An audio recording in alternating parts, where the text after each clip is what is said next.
ka, magkaroon ng mga injury. Health hazard is something that has potential to cause illness. Ang illness na, it could be acute or matagal pa, chronic. Diba? So, as a safety officer, kailangan maglakad-lakad tayo, walkthrough, survey, kailangan pa inspection, okay, para makita natin yung mga hazards na at risk ang ating mga kasamahan or workers. Then we should review our processes, no? So sa safety officer talaga, all departments, pasyalan niya. Lahat ng processes, lahat ng mga activities per department, dapat alam niya. Para alam niya kung ano yung hazard. Knowing the raw materials used, the products and byproducts. And also, pakialam meron din yun si safety officer. Kasi he should know ano gusto mong i-improve dito na department. O welder, anong kulang sa'yo? Diba? O ano pa ba? Dito sa admin, okay na ba yung ilaw nyo? Mga ganon. Sa production department, di ba masyadong maingay? So, we should know the workers' complaints also. And then, safety data sheet. So, kanina, alam niyo na kung ano yung safety data sheet, ano? Meron kayong mga chemicals, yung mga lahat, kahit pintura. Hinga natin ng safety data sheet. Okay?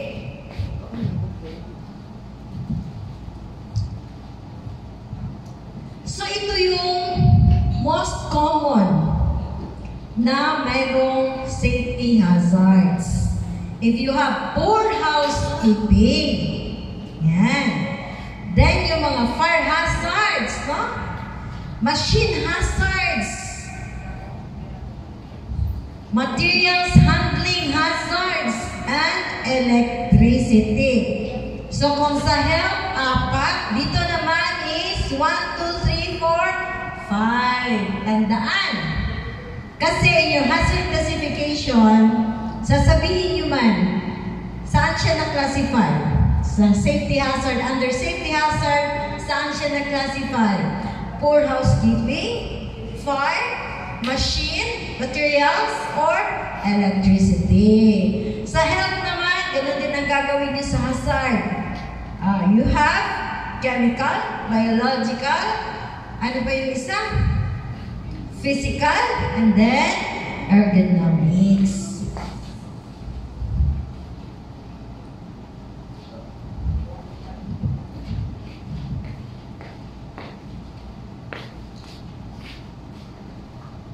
Yan. So, pag sinabing housekeeping, ano maalala nyo?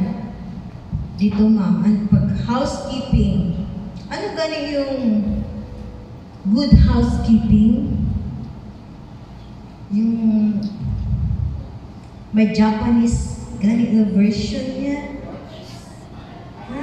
5S. So, ayan siya. May 5S na. So, sino nakaalala ng first na gagawin sa 5S? Si Sir, kapag na Jude. Nakakoff ba ka, Sir? Okay, so, una-una, when you do housekeeping or wherever you are, whatever areas we are, unang gagawin talaga is sorting. Diba? Kalat-kalat, so, ang una itong buhaton is mag-sort yun ta. Mangita taon sa tumagamit pa. Ang dili na, ilabay na.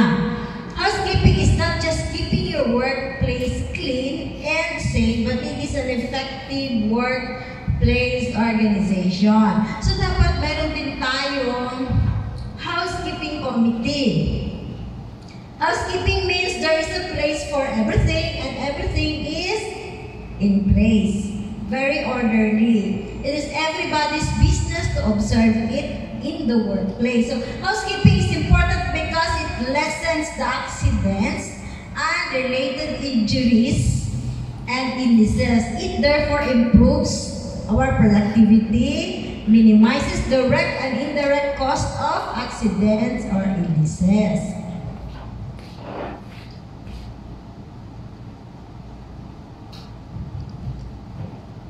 Pag sinabing poor housekeeping, siyempre, kagubot lang, cluttered, materials gathering rust and dirt from disuse, na ay mga obstruction sa aisles, material stuff in corners and out of the way places, untidy or dangerous storage of materials, overflow storage areas and shelves, no? Broken containers and damaged materials, the presence of items no longer needed or in excess. So we have dusty, dirty floors and work surfaces, no? Tools and equipment left in work areas kung saan-saan lang. Diba? Tapos, pag naghanap na tayo, matagalan. Kasi it's not in the proper area.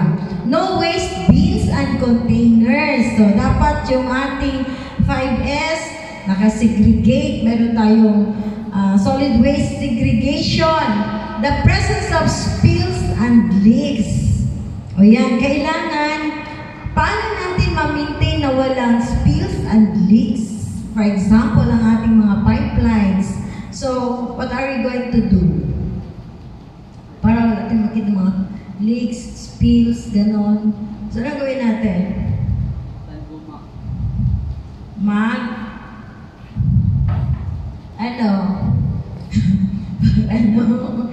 Maganda tayo.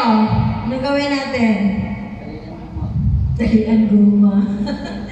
So, paano natin malalaman yan? Inspection. Diba? Maintenance. Okay? So, due to poor housekeeping, there is possibility na falling objects, no, mahulog kasi may nagtatrabaho sa taas. Yan, walang two-board, yung kanyang scaffold, natisod, nahulugan. Tripping over loose objects on floors, stairs, and platforms, no, na makatrip hazards. Sleeping on greasy, maslide ka. Striking against projecting, poorly stocked items, or misplaced material. So, pag halimbawa, ang heavier materials, kailangan nasa taas, nasa baba, o nasa shelves. Sa baba. Okay. Cutting, puncturing, or tearing the skin of hands or other parts of the body on projecting nails, wires, or steel strapping. Okay, di ba dapat walang protruding? Sa mga construction, maraming mga nakaprotrude na mga, mga lansang, mga, yung round bars, di ba? Ayan. Electrocution from exposed live wires. Yung ating mga extension wires, maraming mga gisi-gisi. Itabunan lang. Okay? Fires resulting from improper storage. For example, kung dahil siya, combustible dahil siya, or flammable dahil siya, nagtapad sila, masunog. Okay. So, fire. Sa poor housekeeping, wala kayong question? Kasi it will be explained further pa rin. Siya, introduction pa lang. No question on housekeeping. No questions. Sir, after sorting, anong gawin? Ano pa? Memorize the sir. Sort, set in order, then ano yan?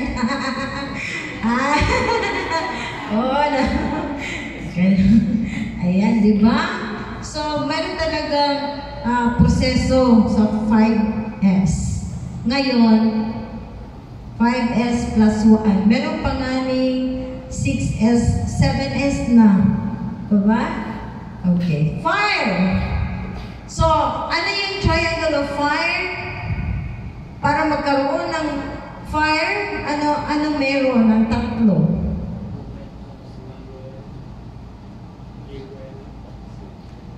Air and oxygen pareho, sir. Fuel, ano pa? Yung isa. Heat. Yan. Pag meron yung tatlo, naagi sunog. Halimbawa, example lang, sa yung frying pan, nagmantika, and then we forgot something kasi nag-cellphone, tapos nagsiga na ang kanang karahay. So, syempre, ano gawin natin para matanggal yung gasiga? Sa 3 elements, kailangan may matanggal. Takluban. Kasi anong na-eliminate mo doon? Ang air. Diba? Pag wala yung isa, walang fire. It is a chemical reaction between a flammable or combustible substance and oxygen. No? It is frequently referred to as rapid oxidation with the evolution of light and heat. To produce fire, 3 things must be present. Yun na nga, fuel, heat, and air or oxygen. So ito yung elements of fire now. Fuel can be any combustible material. Pag sinasabing combustible, nasusunog. Ayan. Oxygen is in insufficient quantities combined with the fuel for combustion to occur.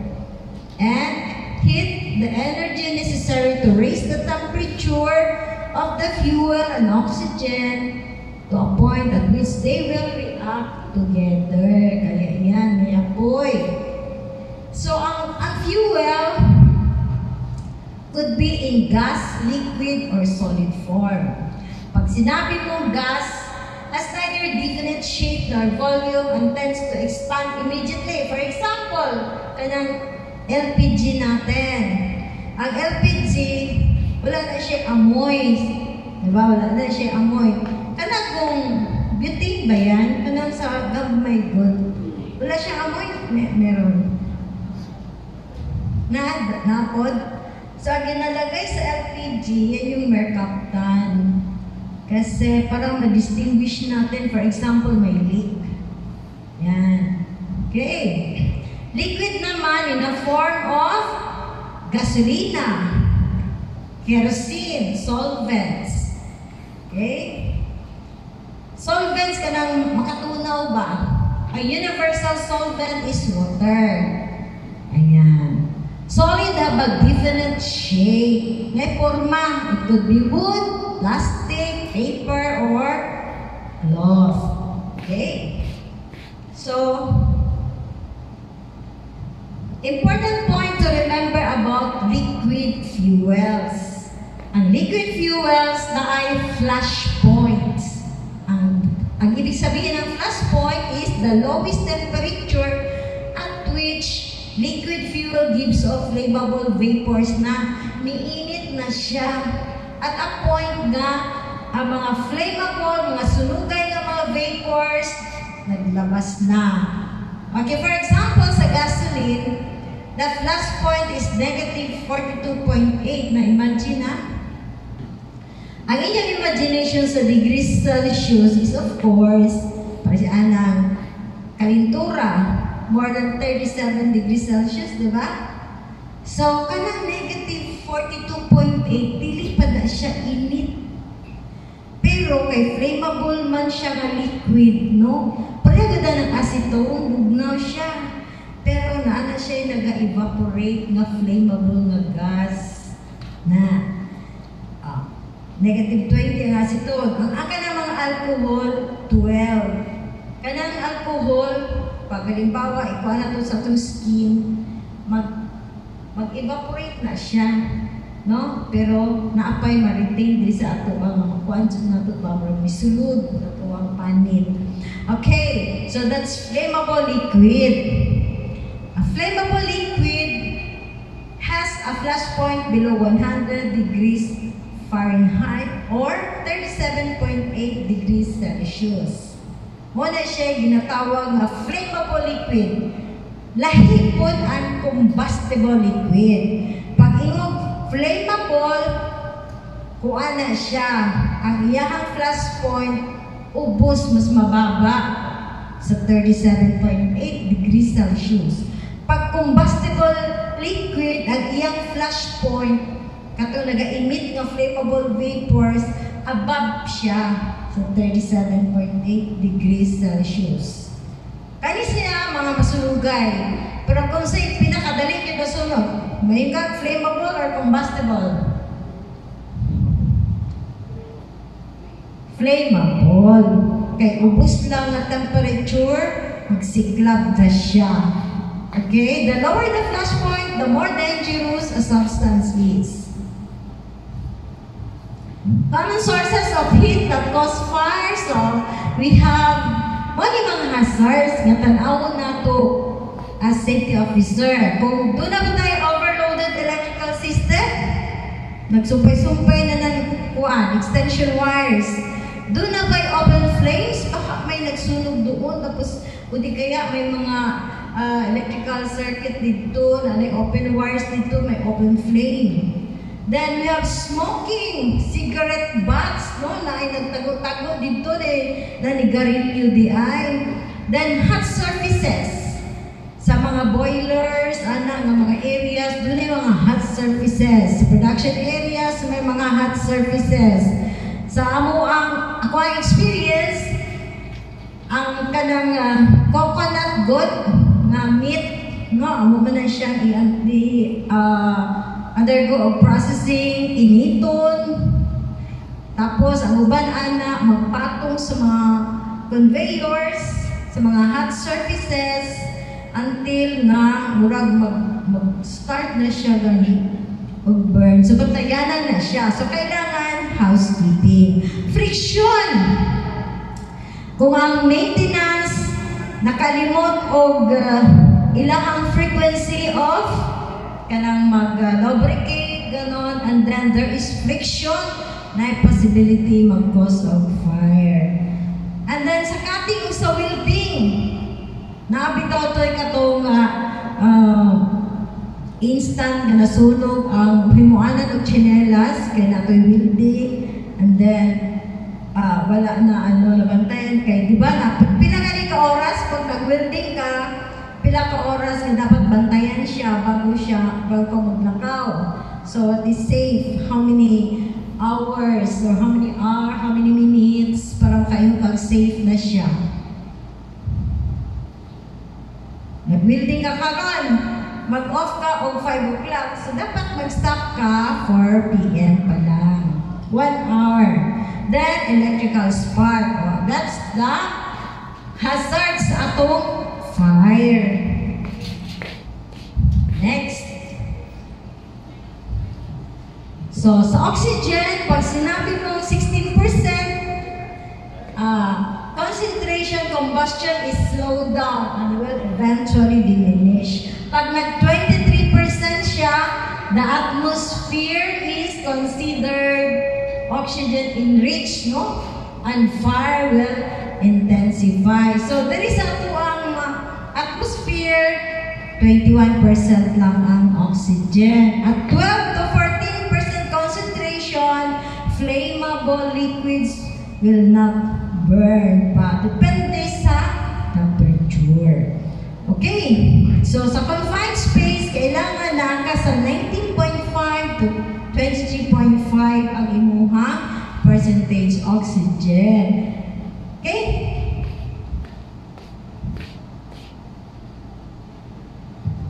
Fires can be classified according to the fuel it consumes. We have classes, no, of fuel. We have A, B, C, D, and K. Examples and the pictograms. So, kung ordinary combustibles lang, mga papel, wood, plastic. So, ang pictogram, siya? Ganihan na mention, no, ang katong GHS, Global Harmonized System Pictograms. Para ma-identify tayo na ito, unsa na siya.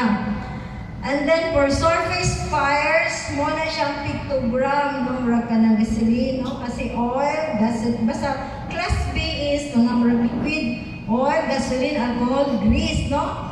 Oil-based paints, ana. So, mo na siyang pictogram. The energized electrical, doon sa C, appliances, power tools, motors, electrical panels. Mo na siya. Ang pictogram na ay ka ng saksakan, okay, na naka-plug, naka-unplug, no? Then, combustible metals, sabi ni Ma'am Grace, na-memorize niyo pa ba ang periodic table?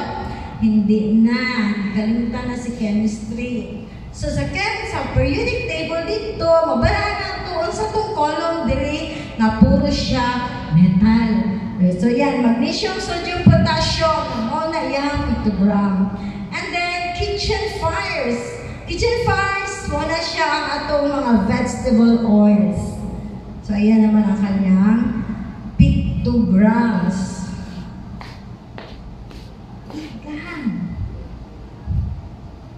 Okay. So, mode of fire propagation or heat transfer.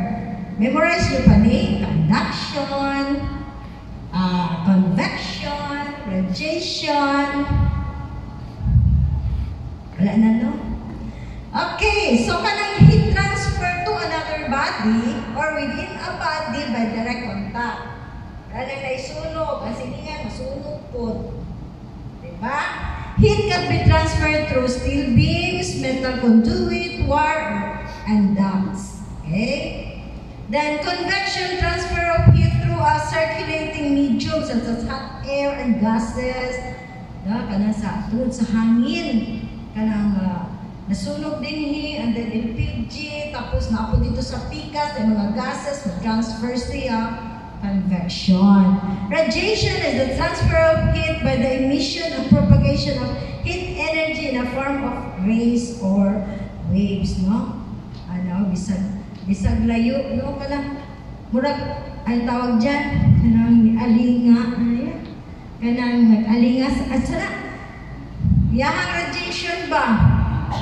Oo, kanang matransfer ang sunog. Mauna nga, ang isa ka sunog nga balay, for example, ang tapad nga wala pa na sunog, motoy, kung ano, tubig. No? Kaya para dili na mo transfer. Okay?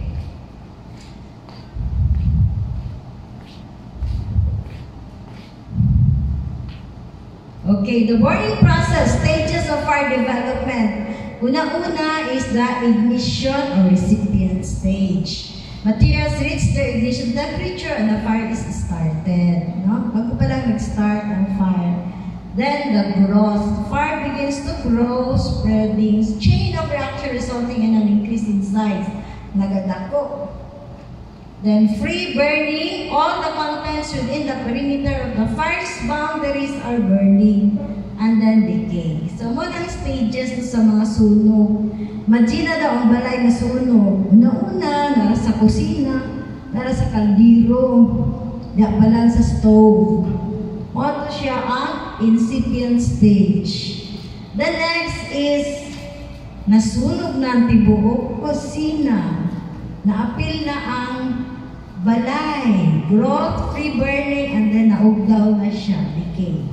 So, muna siya ang stages of fire. Causes of fire deaths could be due to carbon monoxide, toxic fumes. So, giingon ni Ma'am Grace, carbon monoxide may mga pang pink. Then, carbon dioxide also, in excess, toxic siya. Also, hydrogen cyanide. Okay? Toxic fumes. Deprivation of oxygen. Mauna siya ng causes of fire deaths. Wala na, deprived na ka of oxygen. And then, backdraft or smoke explosion. Okay. So, top causes of fire in the Philippines. Mauna siya. Faulty, overloaded electrical system. The open flames and candles. Diba? May nasunog, nga naman, nagkandila, kaya walay suga. Neglected electrical devices or appliances, kanang na nabilin din naka-on, and then nag-brown out kasi, then wala na off, ayan. Biglang mag-spark. Liquefied petroleum gases. Ayan. Smoking and matches, no? Then lightning, ma-strike sa lightning. Spontaneous combustion. Kanang mga, for example, kanang mga combustible materials. Kanang copra mill, kadugayan ana, mainit man na siya. So, magkaroon siya ng spontaneous combustion, like exothermic reaction. Okay? Then friction, and then sparks. So, muna siya ang most common na causes sa mga sunog sa Pilipinas. For example, sa Ozone Disco Fire, there was 162 deaths plus injuries. Sa Lung Center Fire, 25 deaths plus injuries. Sa Damas de Eslas de Filipinas Fire, 23 deaths plus injuries. QC Manor Hotel Fire, 75 deaths plus injuries. The Novo Jeans and Shirts Clothing Store Fire, 17 deaths plus injuries. The Kentex Manufacturing Factory, 72 deaths plus injuries. Ayan.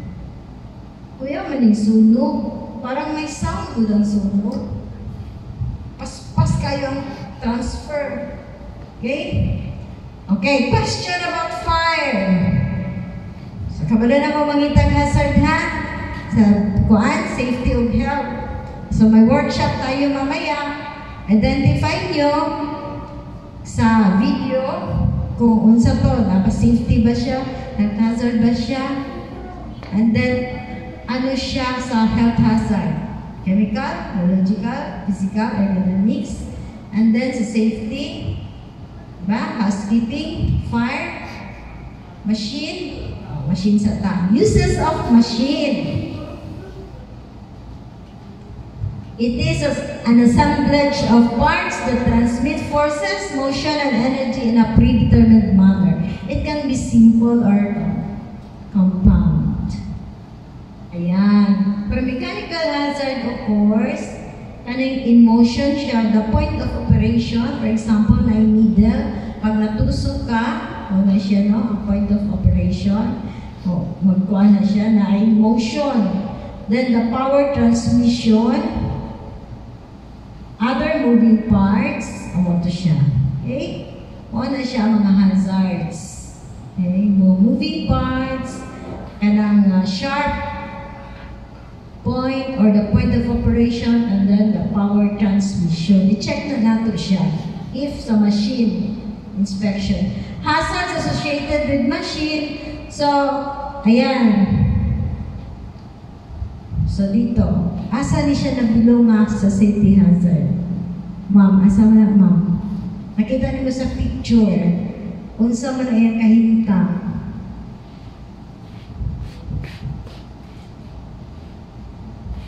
Sige, ma'am.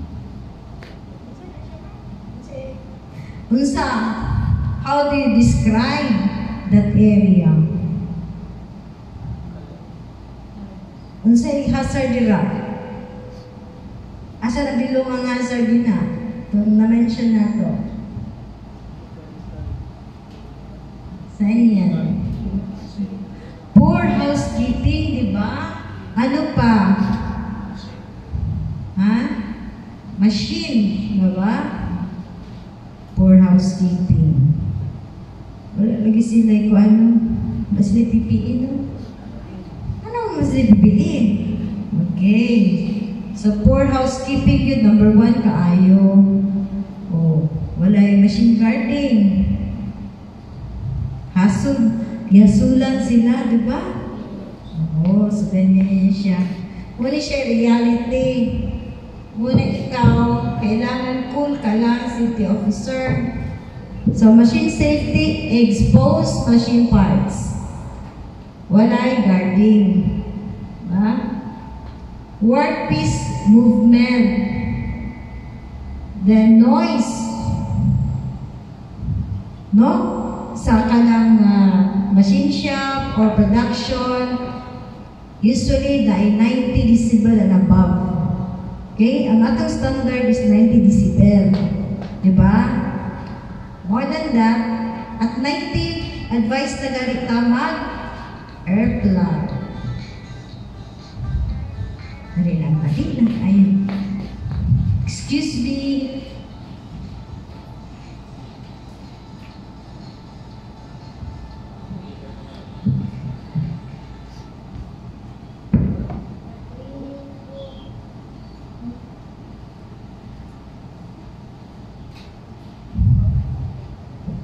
Okay, so that's it.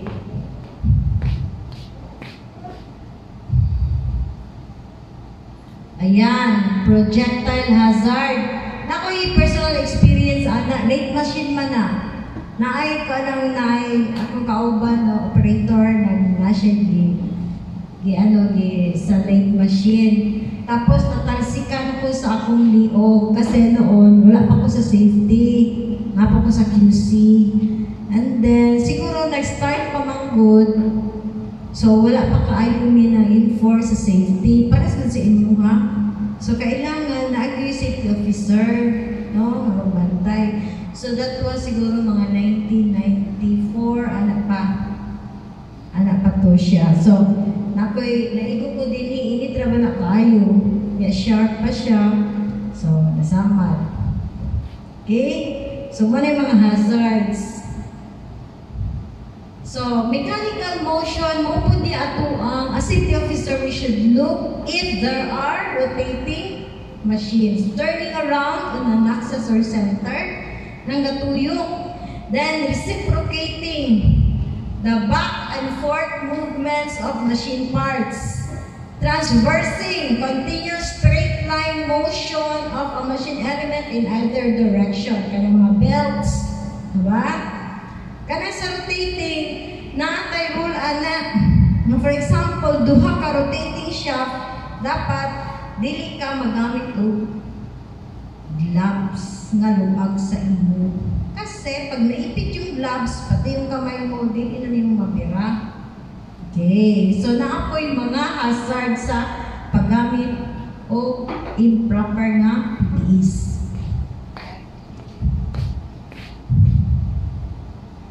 Causes of machine-related accidents. So an individual making unwanted contact with moving part of a machine. So how do we prevent an individual to come in contact with a rotating machine? Paano, sir? Kasi atong himuon para dili siya mainganyo o hiccup sa rotating.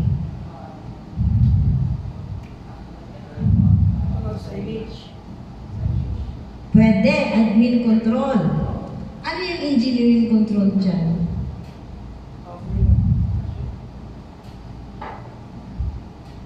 Kasi ito ibutan. Guard, diba? Dato machine guarding. Unya, kay kaon man niya ang guarding, sir.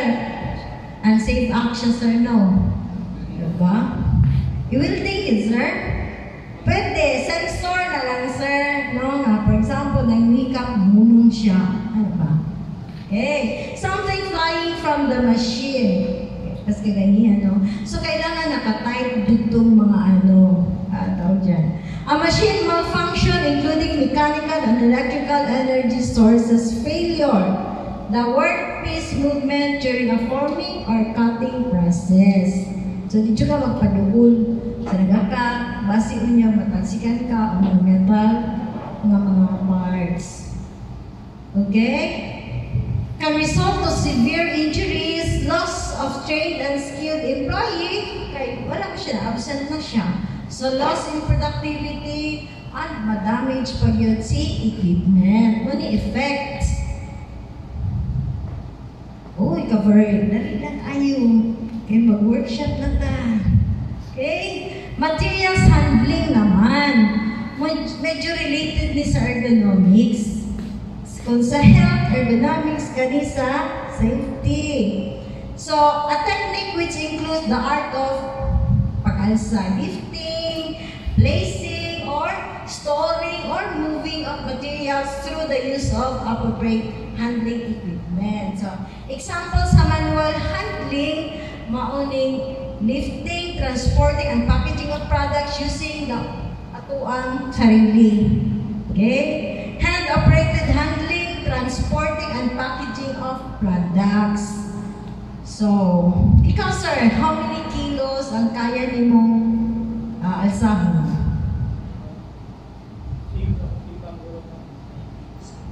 90. Kapag na sir, 90. Ikaw sir, pila day ka kakilo? 59, mo 40. Ikaw sir, not more than your weight. Pareho kay sir, equal sa imong weight. Ana, dili po. 50%. Ikaw, 50%. Ana, sir, no? Pero, mas ideal din, sir, is 25% lang. Kung dili siya kung more than 25% gamit na tao, mechanical means. Diba? So, pertains to more rigid power, the non-powered mechanics mainly for handling bulky and heavy items. Dili na to i-risk ang atuang tanang sarili, magsig-alsa, pamatsu-matsu ka, pag-abot di mo 40 na, basig-basig disc na, ganon. So, mag-weekend na. So, use mechanical handling pag heavy na ang atong alsahon. And then, ayan, hazards associated with materials handling, failure of the lifting equipment. Naiuban ka ng crane god, di ba? Tumba ang crane kasi ang iyahang load nagsubra. Falling loads, hulog, collision, and then trap between objects. Okay?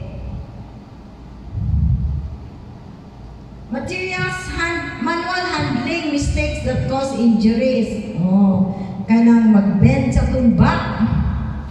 Kanang mo diretso lang tagpunit sa itong ballpen, nakayuko. Twisting with load, attempting to match weight, load is too heavy. Reaching too far, mukabot ka, taas kayo. Lifting on one side only, off-balance shifting, failure to use PPE, gloves, safety shoes, mga proper PPEs.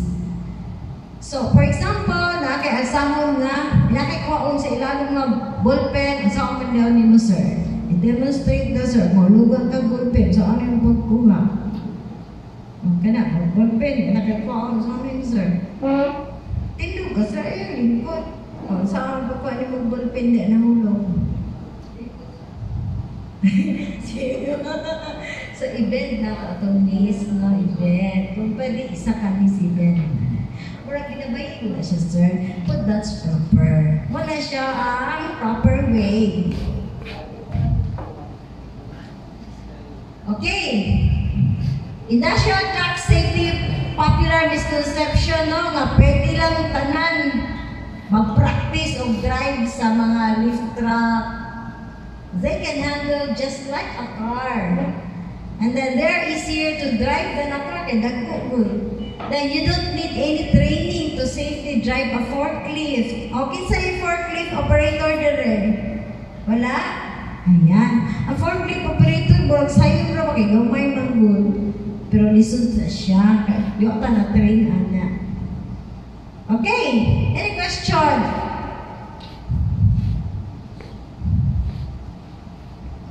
So, kung wala'y question, kung sa'yo makakusog electric shock, mga kuryente ka, current or voltage.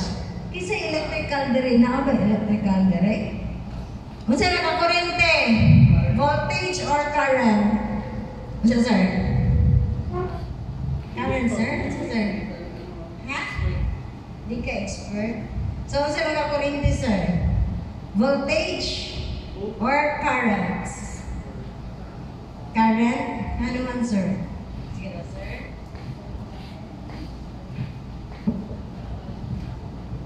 Paras doon sa nang ano ma'am na dili mo balaan nga katong machine gun na sa ground.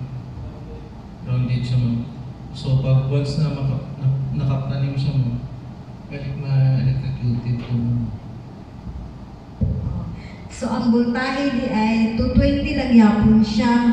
So ang machine gaandar nga naa di ay short circuit ba, nahikap ni mo siya. Bisa parang sa refrigerator good, di ba? Usahay kung di siya grounded, na nakasaksak siya, so na voltage. And then, ang voltage mo ay mutulod sa current, no? Mauna siya nga mo transfer ng kuryente yung sa imo. Diba? So, kirig ka na. Electric shock. Ano siya. So, ang current ay nga naman, ano kaya? Ayan. So, muna ang terms, no? Ang current is, naaman siya mga positive, negative electrons, no? Electrons. And then, ang voltage is, muna siya ang pwersa nga mo, tulod, mo push the current through the body. So, voltage is the electrical force that pushes electrons katong current through a conductor. Atong lawas or body. So, current is the actual flow of electrons. So, flow siya. It's what does the damage to your body during an electric shock. So, even a small current, as little as 0.01 amps, can cause pain or muscle spasms na. So, above 0.1, the current can be deadly by disrupting sa heart. No, kay mudagan na siya sa itong lawas. Ato sa itong heart, ano na ventricular fibrillation. Di na makadimao si heart rate. So, what is electricity? It is a form of energy resulting from the existence of charged particles. Electricity is the flow of moving electrons. When the electrons flow, it is called pag nagdaga na tungkuan, electrons, muna electrical current. Failure to ensure a safe design, proper work procedures, proper servicing and maintenance of electrical equipment often result in bodily harm or death, property damage, or both. May tatog, pag nag-short circuit, nakita na ito, sige-sige ng wire. What if wala? Nakahikap ta. Diba? Okay. So, there are 3 direct and 2 indirect types of electrical accidents. Could be direct. So, electrocution or death due to electrical shock. Ang unang finding na, pag nakuryente ka, dili mo ingon nga, ay na-electrocute. Magsabi ka lang na electrocute kung namatay siya. So, electrical shock to yung kaso. And then, burns. Say, masunog lang, di ba? Pero masunog, ma-charcoal, mampod. Okay? So, indirect naman, ayan, kanang malagpot ka falls or makasunog lang. Okay? Causes of electrical accidents, so we have contact with live conductors, the short-circuiting, arcs and sparks, overloading, inadequate grounding, non-usage of standard placement, then wet environment. So, electrical hazards. Sa fire, electricity is one of the most common causes of fires. Diba? Madunggan na ito. Faulty wirings ang cause ng fire, both in the home and in the workplace. Electric short-circuiting, arcing, sparks, overloading, use of defective or misused electrical equipment are major causes of electrical fires. Kung ikaw manisunog, lalo naman ka, nag-invest ka, palit ka TV, nabay mo kang balay, then suddenly, nasunog, my gosh. Clues that electrical hazards exist. Yan, trip circuit breakers or blown fuses. Karon kasagaran circuit breakers na. Wire tools, no, nainitan. Wires, cords, connections, or junction boxes. Nakikinikitan, hinikuan ni Mr. Mouse, diba? Circuit breaker that shuts off a circuit. Okay. Worn or frayed insulation around wire connection. No, katong na worn out na ang insulation. So, ni safety officer, bisag safety officer ka, bisag dili ka electrical, okay? No, sa electrical, dapat makabaluta. Kaya kung di ta kaibalo, o electrical hazards. Dapat ni natin mga basic knowledge about this one. So, makapinpoint tayong tama, dahil knowledgeable, di ba? Ano tayo basic na training? Electrical ni siya. Ito itong na-define ng mga hazards din na, ato na siyang pangtaon. Okay? Causes of electrocution or fatalities, no? Contact with overhead power lines, no? To high voltage. Not following the lockout, tag-out procedure, na di ay gina-repair, right, tag-out loto, so contact with live circuits, then poorly maintained extension cords, defective power tools. Okay, so in my experience, pag nag-lives, live wires, nagyoy permit system. Mga inani nga mga words, nagyoy dapat permit system para nanin mga precautions ba. And then, ang mga electricians, different ilang PPEs. Different ilang safety shoes, ilang gloves, ilang hard hats. Kailangan non-conducting, dili siya kuan. Na siya resistant. So, mas mahal siya. As safety officer, yung buhaton is, kung na siya live na mga activities, kailangan magsuot siya o arc flash suit. So, mo-invest jud ka sa ilaha because na sila exposure no, sa hazards no, dili na di siya normal no, sa ilang work. So, iba ang PPE sa electricians. Mas mahal sila. Dapat ang imuhang safety shoes mga klase. Katong pwede lang sa gawas, nga walay live na exposure, and then katong susulod or sa mga live na mga activities ng mga live wires, iba na siya. Okay? So that's it, safety officer. Portable electrical tools. Things to look for kung damaged ba or broken ang iyang casing. Ground prong, missing on 3 prongs. So sa Philippines, duha lang yapunta. Ato gani tatlo na ang taang kuan. So nangita tag-adaptor. Kaya di-adapt na to diri sa electrical. Standard sa Pilipinas. Kaya pwede pa man, pasado pa. Okay? Damaged cord. Outer sheet is broken. Wala na insulation. So, manato ang panitaon. Electricity and water, dili na sila pwede magsabay.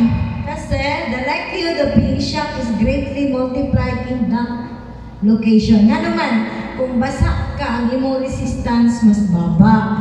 People are excellent conductors also. Never use electrical equipment in damp or wet areas. Do not spray water around any electrical source. Okay? So, naay fire extinguisher for electricity. Kanang dry chem, pwede naman ito siya. ABC man. Ano sa mga wood, may siyang ash, something that boils, B, C, current. Kaya lang, hugaw. Hugaw no, ang electrical wirings, ganon. So, ang ginagamit, CO2. Naging special na fire extinguisher for electricity also. Okay? Important terminologies, no, sa ato ang electrical safety. We have current. Ang iyang unit is amperes. The amount of electricity flow in the conductor. Ang voltage, a force, which causes electrons to flow in a conductor. Siya itong gatulod, no? Siya itong cause nga hudagan ng kuryente. Resistance is the opposition of a material to the flow of electricity. Kaya mo resist ba? Musagang. So the high voltage, ang high voltage is 660 volts or more. Low voltage is less than 660 volts DI. No? Pero modern day mo, o hikap, bisan sa 220 volts. There ka, kuya ng electricity, kaya feel na siya, feel lang. Diba? Ayan. So, which has more, accidents? The high voltage or the low voltage? Or high voltage o kanang mga 220 volts? Daghan. Kasi sa household, 220, appliances to 20. So, siya ang ginagamit. Okay? Sa high voltage, mahadlo ka magduol kasi may mga signage, sabi ni Ma'am. Okay? So, gusto mo makatunan na, ayun na lang. Okay, more frequent accidents happen at low voltage areas because most employees work and move around in this area. Mga 20 lang, 110. Not all workers have the proper trainings and experience. Diba? So kung di ka electrician, ayaw ka dito sa mga electrical, mga transformers, gano'n. It is treated as less dangerous. Abinin mo, low voltage, dili ka siya dangerous. Okay, electrical shock. An electrical shock is received when electrical current, passes through our body. Yan. So how shocks occur? Electric shock normally occurs in 1 or 3 ways. Sa tao, must come in contact with both wires of the electric circuit. Must come in contact with one wire of an energized circuit and the ground. Kung sa tao, makahikap ka and then must come in contact with a metal part that accidentally becomes energized in the ground. Example ni Sir, na na-short the eye, nakahikap siya sa equipment. Yan. So, nga naman na ang langgam, di man kung sana, dili man siya makuryente. Ano man. Asi Ma'am Beth, Ma'am, nga naman ang langgam, dili makuryente.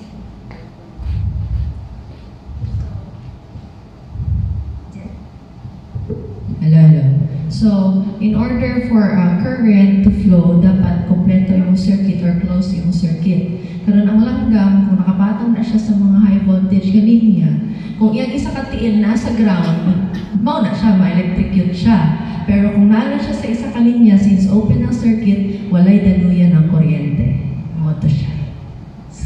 Thank you, Ma'am. So, halimbawa, ang iyang duha katiin na dito napatong bisag live to siya, wala difference good, so potential difference.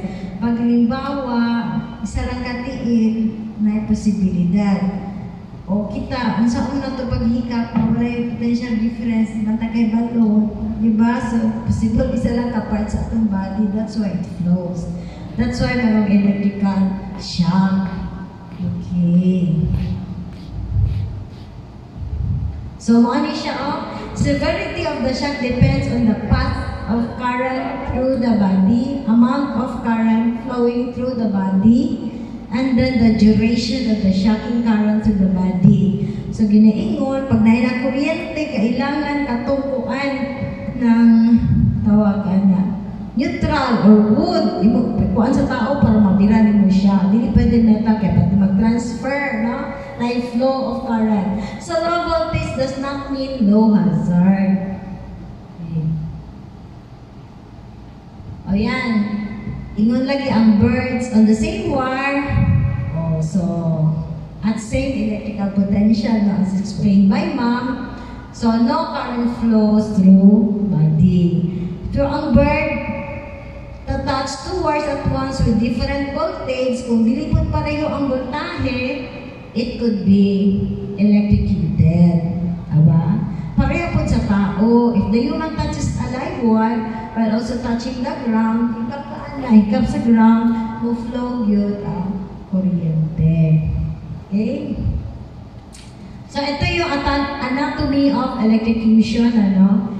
So, muna siya ang path from the hands, na siya yung mga paths, o sumusulway lang na si kuryente ba? Muna ang common.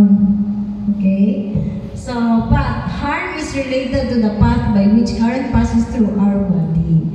So, pag 1 milliamp pa lang, barely perceptible. Pura gitik-gitik lang. 16 milliamps, maximum current on average man kang grassan, makuratan ka. Lagi na siya kuryente, ano. Then, 20 to 30 milliamps, murag maglisod na kaginhawa. 30 milliamps. 100 milliamps, ventricular fibrillation threshold na yung heart. 2 amps, cardiac standstill, di na, undan na yung heart. Okay? 15 to 20 to 30 amps, muna siya ang subbreaker sa household. So, lisod na, maabot ng 2 amps. Okay? So, ang kasagaran dapat na ay ground fault circuit interrupter. Kasi ma-detect niya, mag-trip siya, pag-abot siya o pila to ba? 4 milliamps. 4 milliamps. Detect na niya. Okay. So, a deteriorating housekeeping may be the first evidence of the, kung halimbawa, magsurod ng planta, niya hugaw ang planta. Ibig sabihin, deteriorating safety and health program. Mauna ko na inspection, dahil housekeeping, pinturahan dahil, magpedestrian, lifting and moving things at work is something you probably do every day. Unfortunately, it's also an everyday cause of disabling injuries and even deaths. Diba? Aparatong kaganyan sa picture, naligsan siya sa pison. Diba? O di gani, dili siya mag-operate siya. To produce fire, 3 things must be present: fuel, heat, and oxygen. Mechanical hazards occur at the point of operation. Sa mechanical kaganyan, atong sharp dito nga needle. Power transmission components, basig na ay electrical fault dito. Other exposed moving parts of the machine. Dapat na ay sensor or guarding. Failure to ensure a safe design, proper work procedures, proper servicing and maintenance of electrical equipment often result in bodily harm or death, property damage, or both. Okay, so what are the 5 safety hazards? The 5 safety hazards, ano yun? Poor housekeeping, fire, machine, materials handling, and electricity. Electricity, ma'am. Okay? So that's it. Meron tayong workshop. No questions? Maka-identify na ta sa health and then safety hazards. So that's our first workshop. So mag-showing tayo. Focus on the tasks assigned to your group. So there are 4 tasks. So group 1 na ay task 2, 3, and 4. Different tasks. Identify the safety and health hazards and its effects. Be specific in identifying hazards. For example, health hazards. Under health hazards, unsa man siya? Chemical. Unsa man to? Fumes. Ana. For example, safety hazard. Unsa man to? Fire. Ayan. Be specific in identifying hazards. Write your group output on the Manila paper. Nako may Manila paper? Marami pa. 10 minutes workshop, 3 minutes group to report. Ayan.